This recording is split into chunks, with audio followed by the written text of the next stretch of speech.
Hello and a very warm welcome. Welcome to the special season awards. We do this every single year after Abu Dhabi. Season ratings and season awards. And I'm dressed for the occasion. I just tried to do my top button up and I nearly choked. So hence why I've not done it up. Jesus God, I nearly choked. I have to add a drink.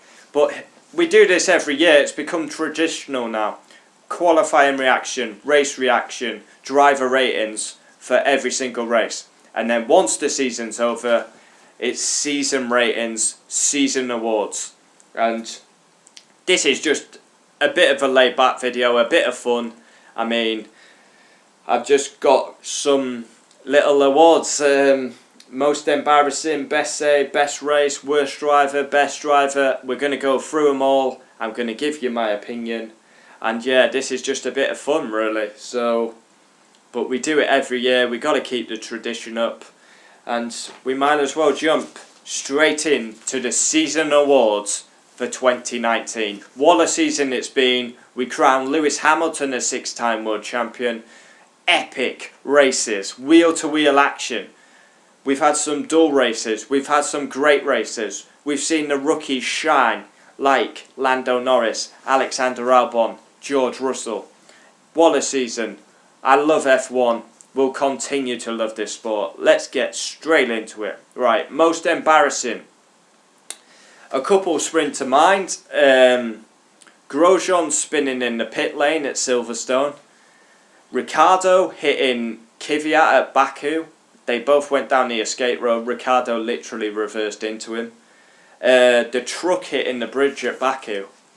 Now, I've just done these off the top of my head. There's probably more for these. So when we say most embarrassing, there's probably one you can think of. I've just done these off the top of my head. And yeah, I believe most embarrassing. Now, he seems to win this every year. 2016, spun going to the grid. Was it 2017, 2018? Dropped it under the safety car and blamed Marcus Ericsson. And Grosjean wins it again. Spinning in the pit lane at Silverstone. Broke his front wing. Then he had to go all the way back to the pits. Like, he literally just spins in the pit lane and breaks his wing. And then he has to go all the way around the track just to come back to the pits. Wow, Romain Grosjean. Best save of the season. We've got Charles Leclerc at Abu Dhabi. Charles Leclerc at Germany. With Gasly at Monaco. I'm actually going to give it Gasly Monaco. How he never hit the wall, I'll never know. Usually we have a Dutchman winning this every year. This year it's going to be the Frenchman. Best race of the season. We've had some belters. I remember that little stint. We had Austria. We had Charles Leclerc and Max going hammer and tong on the last lap. Then we had Silverstone. Wheel-to-wheel action. That race was absolutely incredible. That was probably the best F1 race in a very long time. But then you think Silverstone was good. We get to Germany. Experienced drivers making mistakes. A wet, dry race. 360 by the race winner. People going off at the ice rink. And then you could even say Brazil. Rookie, like people on the podium who you would never expect to be on the podium. Same at Germany, Kvyat on the podium. Brazil, we have Sainz and Gasly on the podium. This is a tough one. Best race of the season. I've got to give it Silverstone.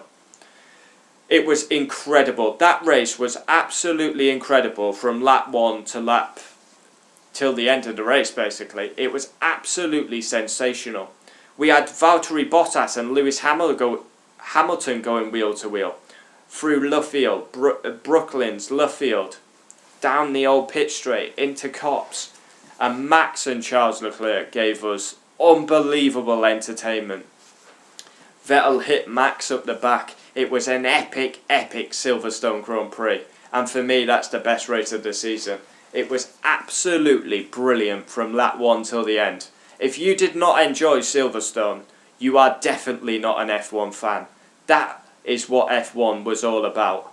Racing wheel to wheel. Balls out. Oh, it was incredible. Best overtake of the season. Now, contenders. Leclerc on Gasly at Silverstone. Albon on Kvyat at Hungary. But the winner of this, for me, is Carlos Sainz at Monaco.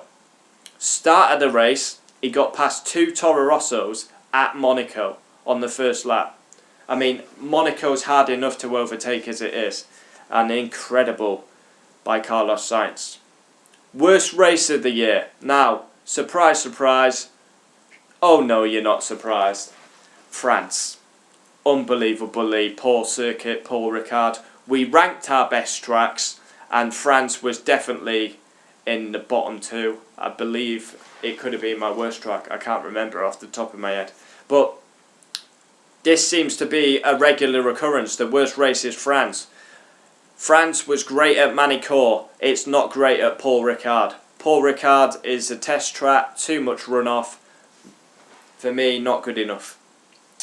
Right, now we go a bit serious on the video. So yeah, keep them comments respectful, because now we do it every year. Most emotional, and it's got to be. I mean, we start with a tough, emotional moment. Australia, the race director passed away, Charlie Whiting. Then we get on to Monaco and Niki Lauda, who was instrumental in Lewis Hamilton's decision to join McLaren to Mercedes. And then Spa, I watched that race live and I knew something was up straight away.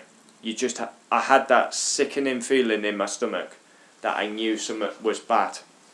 And yeah, we lost Anton Hubert, the Formula 2 driver. Very sad. So young, and horrible, horrible weekends. We all have the same passion. We love racing, but when you see something like that, it brings it down to earth. Worst driver. Now, we've got a couple of candidates. Romain Grosjean. Obviously, this is going to divide opinion, as it always does. It's got to be Kubica or Grosjean for me, and I'm going with Robert Kubica. It's absolutely remarkable he's back on the grid. And yeah, huge guts, determination, drive to get back on the grid. Incredible after what he went through. But I have to tell the truth. And I'll always tell the truth. 21-0 in qualifying, last in qualifying, last in the race. It's just not been a great comeback. We saw it with Schumacher, we saw it again with Kubica. He was world champion material, then had a huge rally accident, and that scuppered his career. Best driver. Now obviously Lewis Hamilton, world champion, 6 times world champion, 11 wins, 17 podiums, dominated. But if you're not saying Lewis Hamilton, and we're going with the other drivers, there's a lot of drivers you could shout out. Leclerc beats a 4-time world champion. Max, so consistent, but I've got to give it Carlos Sainz. Carlos Sainz has really had his best season in an F1. 6 in the drivers, best of the rest nearly every weekend. Podium at Brazil. He's been outstanding. And we go on to the surprise of the season, and that again for me is Carlos Sainz. He's just come on leaps and bounds.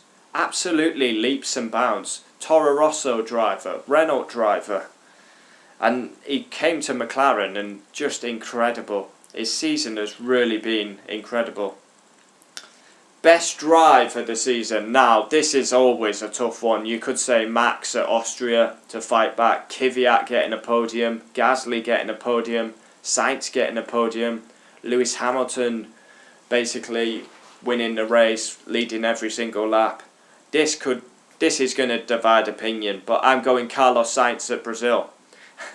I'm beginning to become a Carlos Sainz fanboy here, because he's just won 3 awards in a row, but he comes from the back of the grid to P3. He gets McLaren's first podium since 2014. He's just performing better than I've ever seen him perform. I mean, he comes from the back of the grid to P3 in a McLaren. He never got to go up on the podium live, which was a disgrace, but he got up there in the end. Best start. Now, Sebastian Vettel wins this at Germany. Sebastian Vettel had an issue in qualifying. We have a wet race at Germany, and his start was incredible. He started last, and I believe he was up to P13, P12 by the end of lap 1. Sensational start. Biggest crash. Now, this one, I've got to be honest, I was struggling to find like a couple of candidates. We have Bottas at Mexico, where he was winded, like you could hear it on the radio. Alexander Albon at China. I think I'm giving this one to Albon at China. Comes out the last corner, gets on that little AstroTurf, jackknifed into the wall. I mean, comment down below if you can think of a bigger crash, because I'm trying to think and I just can't seem to recall one. That Albon crash was big. Rookie of the Year, again, the softly based Thai spoken British driver wins this. Albon starts at Toro Rosso. I mean, he wasn't even meant to be on the grid this season, but Toro Rosso like panicked, they got him in, then he comes in, he does a great job against Kvyat, and then he gets his promotion to Red Bull. But the only big issue I have about Albon is he seems to crash the car a lot, and he's got to cut that out if he wants to succeed.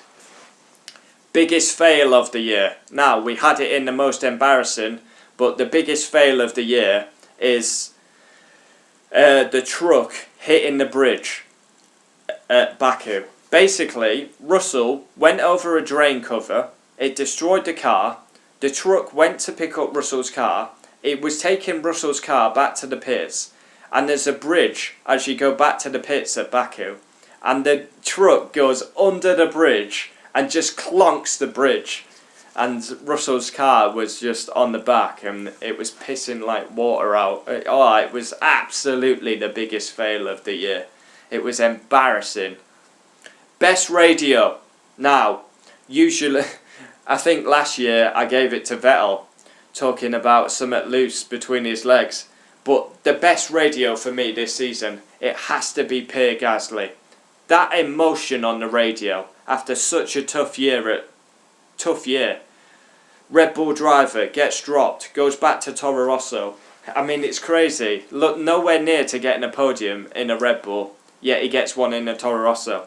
And the emotion on the radio, the emotion, all the pain, the heartache came out in his voice. It was a brilliant radio message.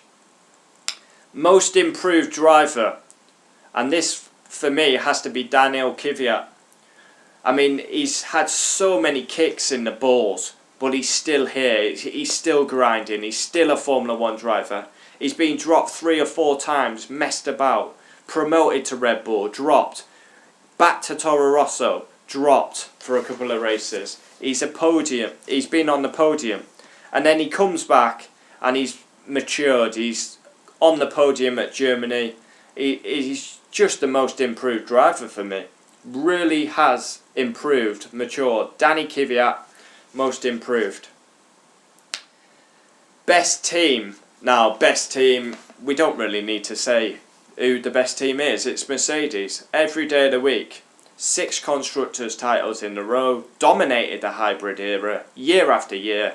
If I wasn't giving it Mercedes, I would actually give it, like, if it was non-Mercedes, I'd give it McLaren. For beating the works team, 4th place, a bromance, a nice atmosphere in the team. Worst team, easily Williams. 1 point in the season, last every single weekend, no pace, no ambition, a team used to winning races and championships, tarnishing their great name. I mean, this season was absolutely woeful, it was pitiful, it was embarrassing. Maldonado Award. Now, if you're not famous with the Maldonado Award, it's just a bit of fun, but it's basically the Crash Award.